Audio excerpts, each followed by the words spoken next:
When a billionaire dialed an old friend's number on a whim, he never expected a stranger's voice on the other end, or the life-changing truth she would reveal.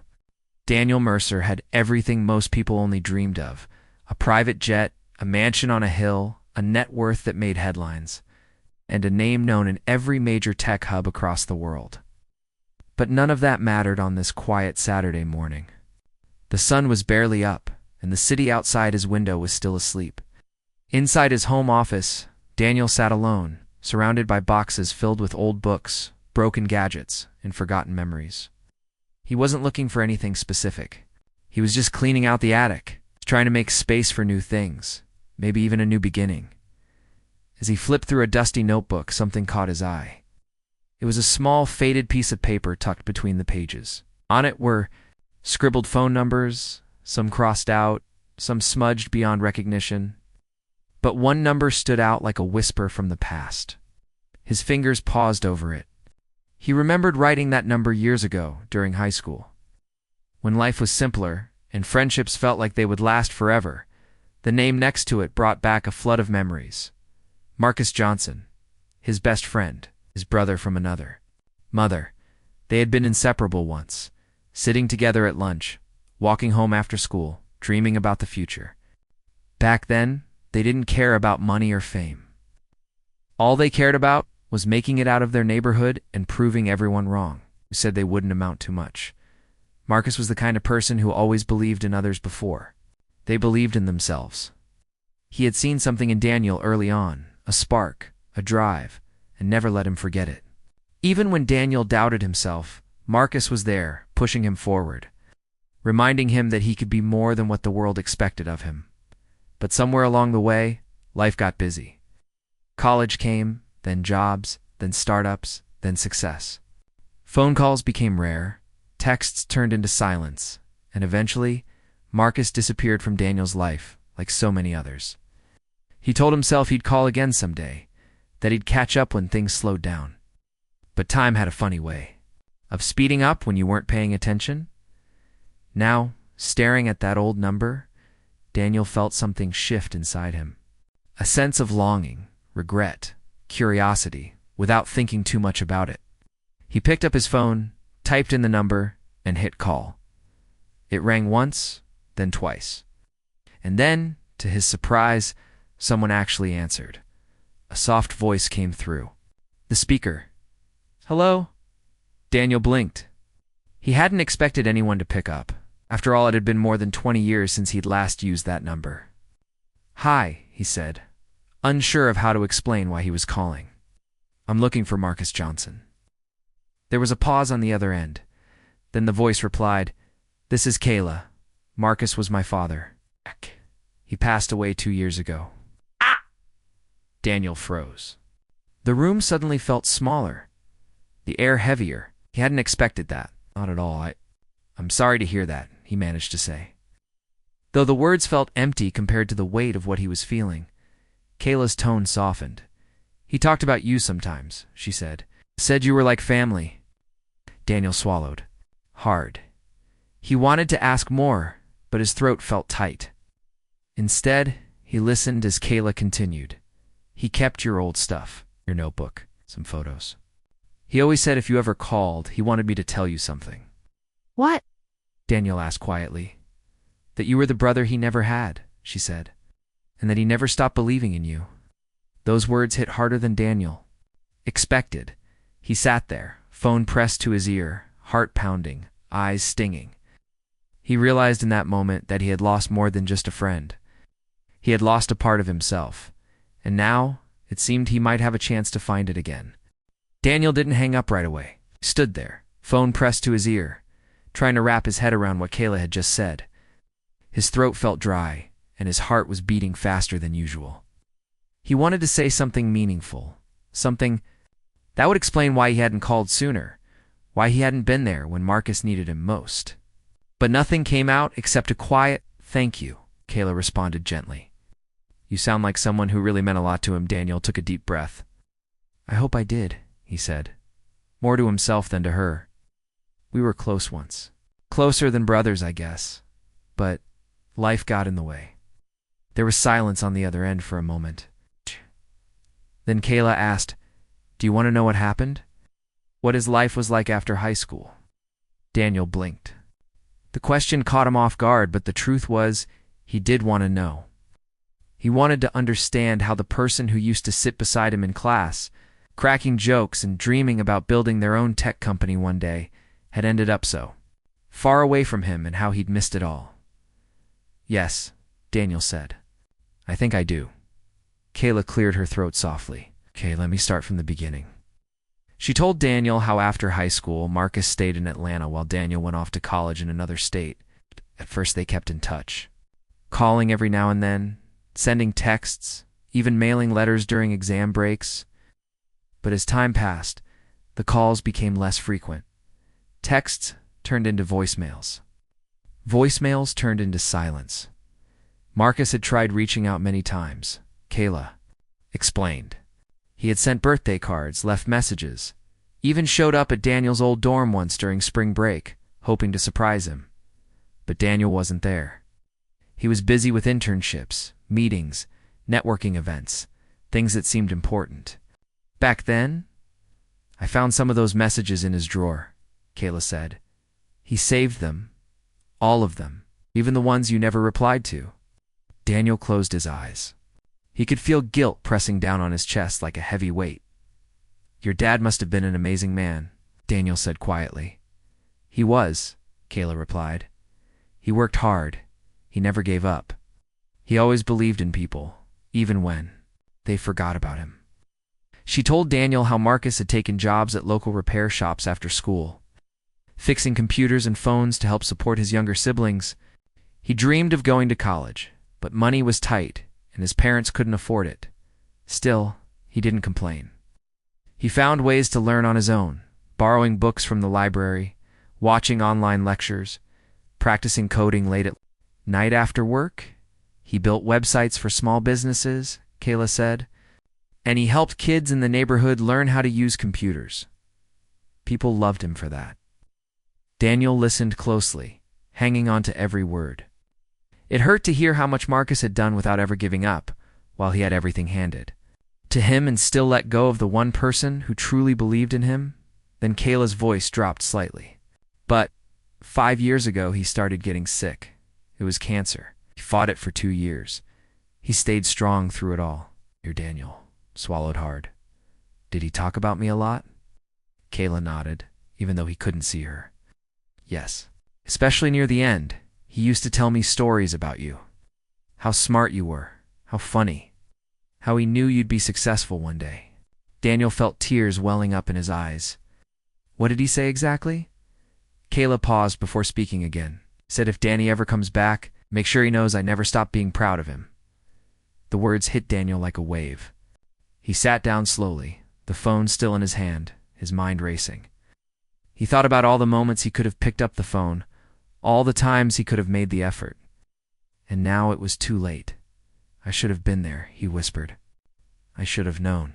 "You're here now," Kayla said softly. Daniel looked around his office, the sleek furniture, the awards on the shelves, the framed photos of him accepting trophies and shaking hands with famous people. None of it mattered, not compared to this, not compared to the memory of his best friend, who had believed in him until the very end. After a long pause, he asked, "Can we meet?" Kayla hesitated for just a second. Then she said yes. I think he would have liked that. They agreed to meet in Atlanta the following week. Daniel booked a flight that same afternoon. As he packed his suitcase, he realized something. This wasn't just a trip. It was a chance to reconnect, not just with Marcus's daughter, but with a part of himself he had lost along the way. He didn't know what he would find when he arrived, but for the first time in a long time, he felt like he was doing something real, something that mattered. And maybe, just maybe, it wasn't too late to make things right. The flight to Atlanta felt longer than it should have. Daniel sat by the window staring out at the clouds as they drifted slowly across the sky. His mind was full, not with thoughts of business deals or meetings, but memories of Marcus. Remembered how they used to sit side by side during lunch breaks, sharing earbuds and listening to music while sketching out wild ideas for apps they'd build one day. Back then, nothing seemed impossible. Now, looking back, he realized how much had changed. How much he had changed. When the plane landed, Daniel stepped out into the warm Georgia air. The city buzzed around him, cars honking, people walking fast, street vendors calling out their offers. It was a place filled with life, just like Marcus had always described it. But now every corner, every sound, reminded him of what he had lost. Kayla was waiting for him outside the terminal. She looked like a younger version of her father. Same kind eyes, same calm confidence. When she saw him, she smiled and gave a small wave. "You made it," she said as he approached. "I did," Daniel replied, offering a smile of his own. "Thanks for meeting me." "No problem," Kayla said. "I think he would have wanted this." They got into her car and drove through the city. As they passed familiar streets, Daniel started recognizing places Marcus had once told him about: the repair shop where he worked, the community center where he taught kids how to code, the park where they used to hang out after school. Everything looked different now. Some buildings were gone, others had new signs, but the memories remained as they drove. Kayla began to talk more about her father's life, especially the years after high school. "He didn't go to college," she said, "but he never stopped learning. He taught himself everything. Coding, web design, even some robotics stuff." Daniel nodded quietly. "That sounds like him." Kayla glanced at him. "He talked about you a lot, especially when I was growing up. He used to say, 'Danny's going to change the world someday,' and he meant it." Daniel swallowed hard. He wasn't sure if he deserved those words anymore. "He tried calling you," Kayla continued. "A few times. He left messages, sent emails, even wrote letters." Daniel looked away. "I wish I had seen them." "Me too," Kayla said softly. "But he understood. He knew how busy you were. He never blamed you." Daniel's throat tightened. "I blame myself." Kayla didn't respond right away. Instead, she reached into her bag and pulled out a small notebook, worn, slightly torn at the edges. She handed it to him. "This is his," she said. "Has some of your old messages in it? Some notes he took about you? About your dreams?" Daniel took the notebook carefully, as if it were something sacred. He opened it slowly. Inside were scribbled reminders. "Call Danny tomorrow. Tell him I'm proud of him. Remind him not to forget who he is." There were also drawings, rough sketches of app designs, game ideas, and even a comic strip of two friends starting a tech company together. In one corner, it read, "Mercer and Johnson, Inc., founded by best friends." Daniel blinked back tears. Kayla watched him silently. Then she said, "He believed in you, even when you weren't there." Daniel closed the notebook gently. "I don't know if I ever believed in myself as much as he did." "You still can," Kayla said. "You're here now." They kept driving until they reached a quiet neighborhood. Eventually, they pulled up to a modest house. White walls, green shutters, a small porch with a swing. It looked peaceful. "This is where he lived," Kayla said. Daniel stepped out of the car and followed her inside. The house smelled like home, old books, coffee, and something sweet baking in the oven. It was warm, welcoming. She led him upstairs to what had been Marcus's room. Everything was exactly as he had left it. Posters on the wall, a laptop on the desk, shelves lined with books and old tech gadgets. There were even sticky notes stuck all over the mirror, each one with motivational quotes or reminders. One read, "Asterisk, don't give up.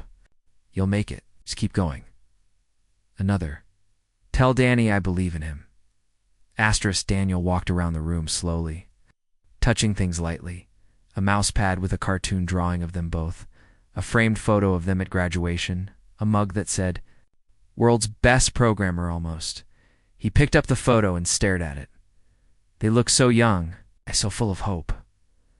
"I found something else," Kayla said, reaching under the bed and pulling out a box. She opened it and pulled out a letter, sealed in an envelope, addressed to Daniel. Daniel's hands trembled slightly as he took it. He looked at Kayla. "She never sent it," she said, "but I think you should read it."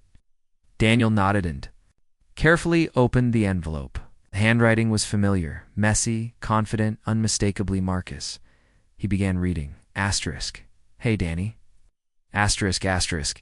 If you're reading this, then I guess I'm gone by now. I hope you're doing well. I hope you're happy.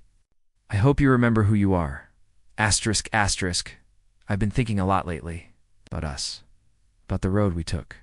I know we ended up in very different places, but I want you to know I never stopped being proud of you. Not once. Asterisk, asterisk, you were my brother before anyone else even knew your name. We laughed, we fought, we dreamed big. And I know you've done big things. I've seen your name online sometimes. People respect you. That makes me proud. Asterisk, asterisk, but I worry, man. I worry that success might take something from you, something important. Like kindness, like humility, like remembering where you came from. Asterisk, asterisk, don't let it happen. Don't become someone I wouldn't recognize. Asterisk, asterisk, keep helping people. Keep believing in others. Keep dreaming. Asterisk, asterisk. And if you ever come back, tell my daughter I loved her. Tell her I believed in her. Can tell yourself I believed in you. Always.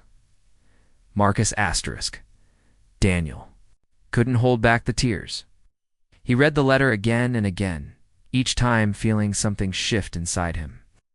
It wasn't just a goodbye, it was a message, challenge, a reminder of who he used to be and who he still could be. Kayla sat beside him, giving him space to process. After a while, she asked, "What do you think?" Daniel wiped his eyes.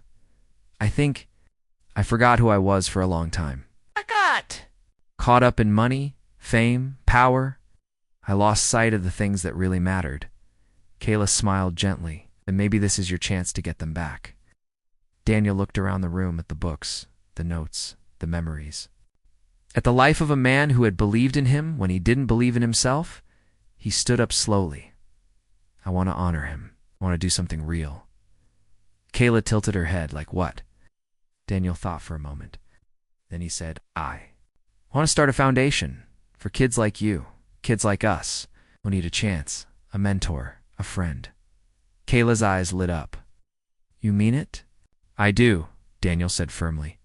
Your dad believed in people. I want to keep that belief alive. For the first time in a long time, Daniel felt something close to peace. He wasn't sure what the future held, but he knew one thing for certain. He wasn't going to waste another minute forgetting who he was. Not again. Daniel stayed in Atlanta for a few more days after reading Marcus's letter. He didn't want to leave right away. Something inside him had shifted, like a door he hadn't realized was closed had suddenly opened.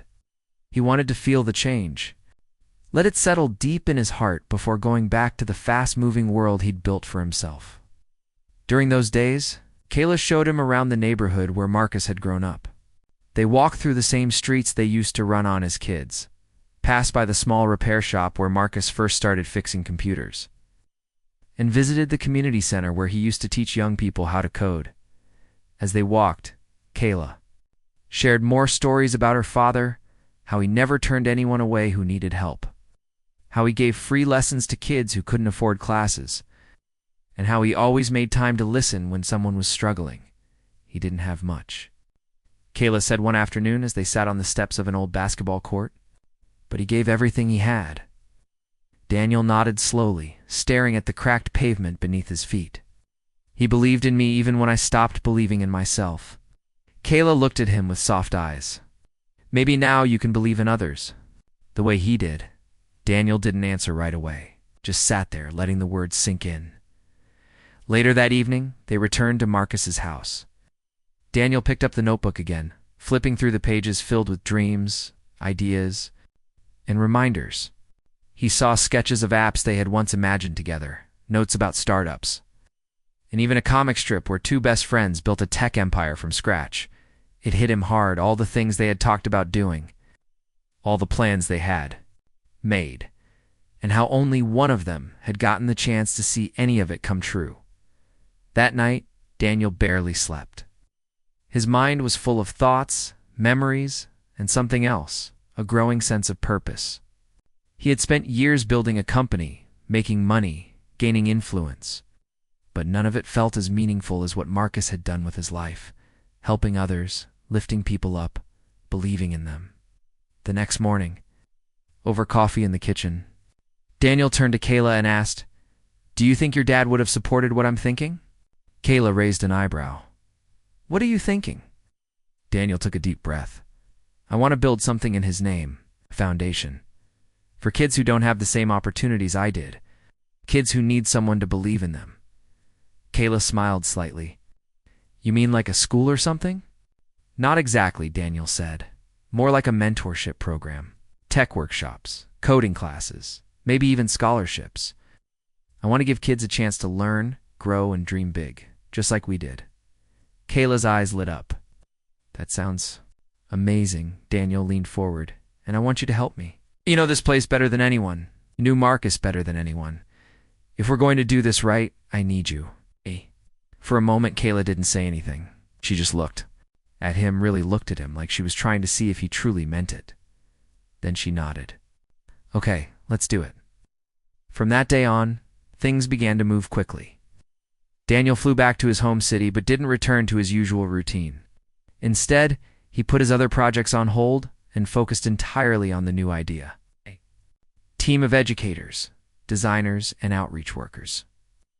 He reached out to local schools and community centers. He even contacted some of the people Marcus had helped over the years, asking if they'd be willing to share their stories. Meanwhile, Kayla stayed in Atlanta and started reaching out to families in the neighborhood. She organized meetings, collected feedback, and helped shape the mission of the foundation.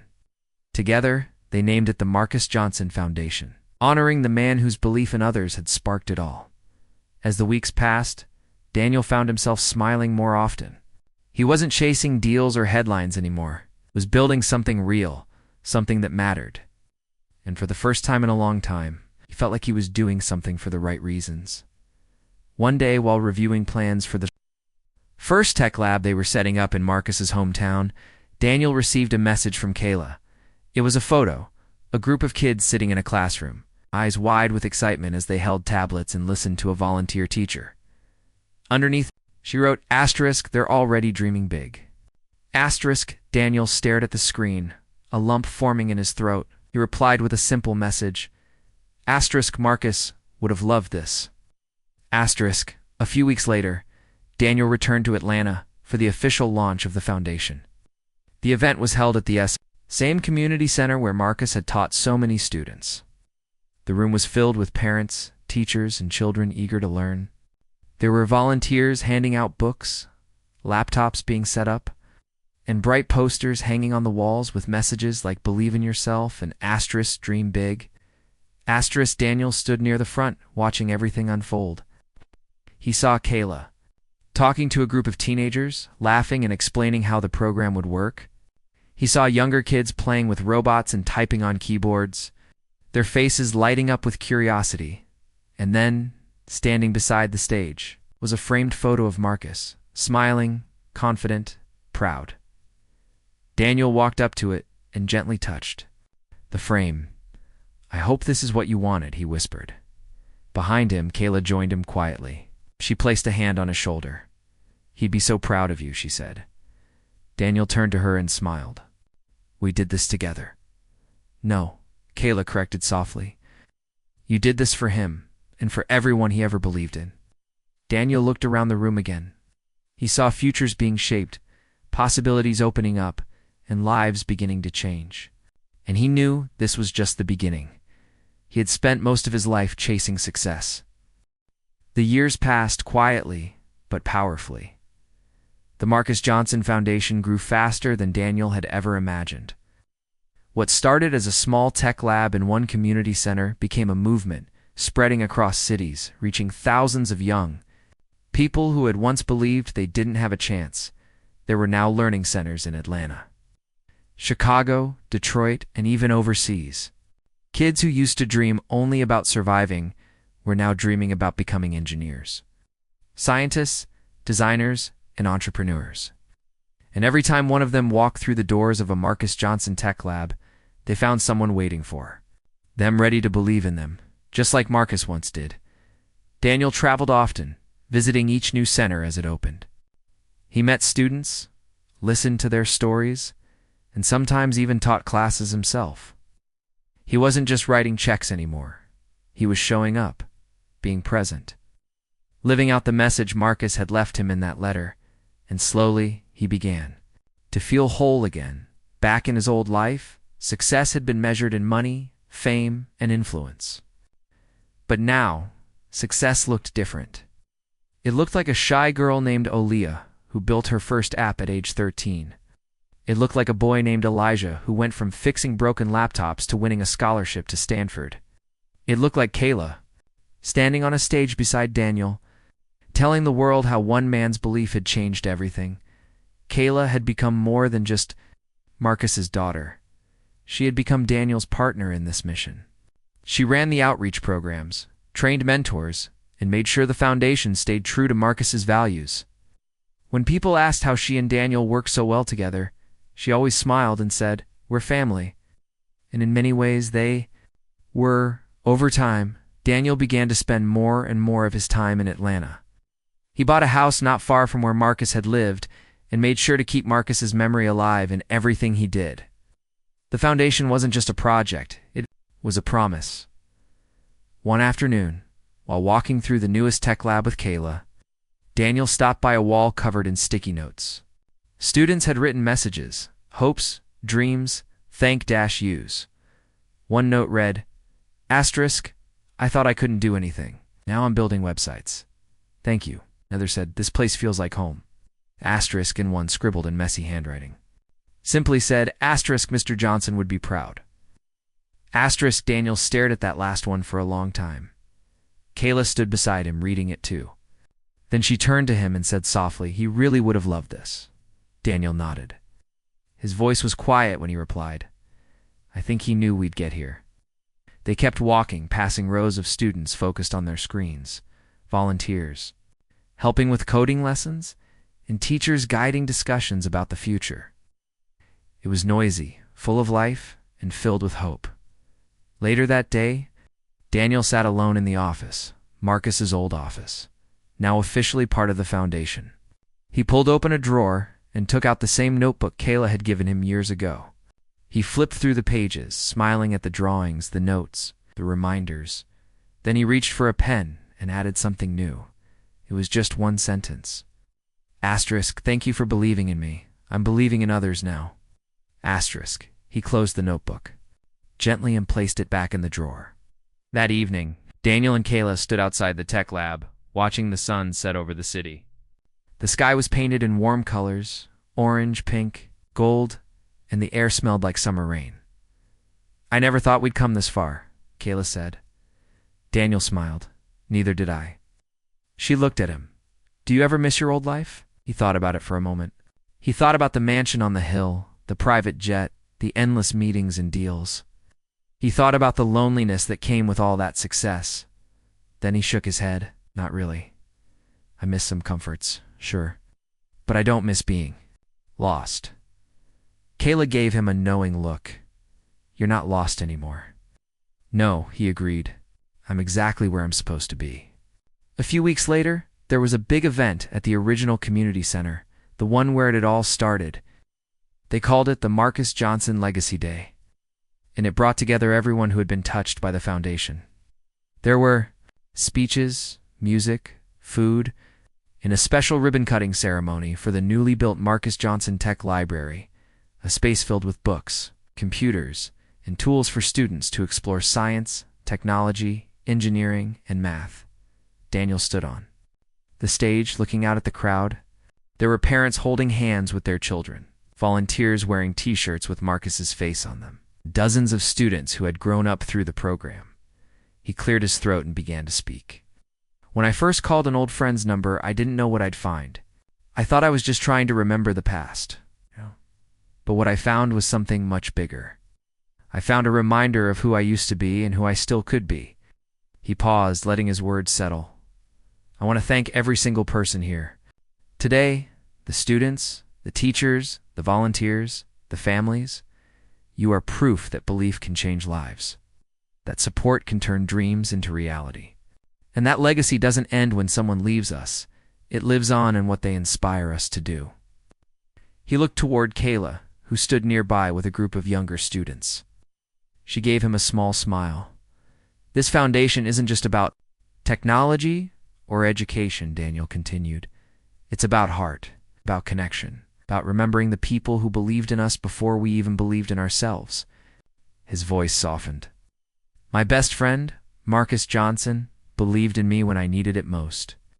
Today, we honor him not just with words, but with action, with purpose, with love.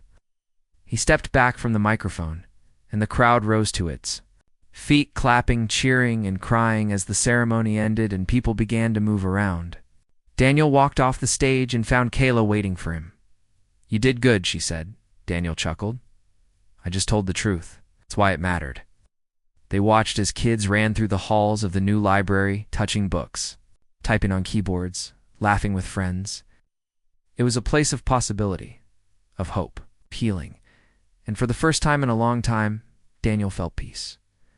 Later that night, as he walked through the quiet streets of the neighborhood, he thought about everything that had happened, how one phone call had changed his life. How a simple question, asterisk is this, Marcus Johnson, had led him back to the person he used to be. He thought about Marcus's letter, about the words, "Don't become someone I wouldn't recognize." And he smiled, because he knew he hadn't. He had become better. And now, thanks to the life Marcus lived and the belief he never lost, thousands of young people were getting the chance to become better too.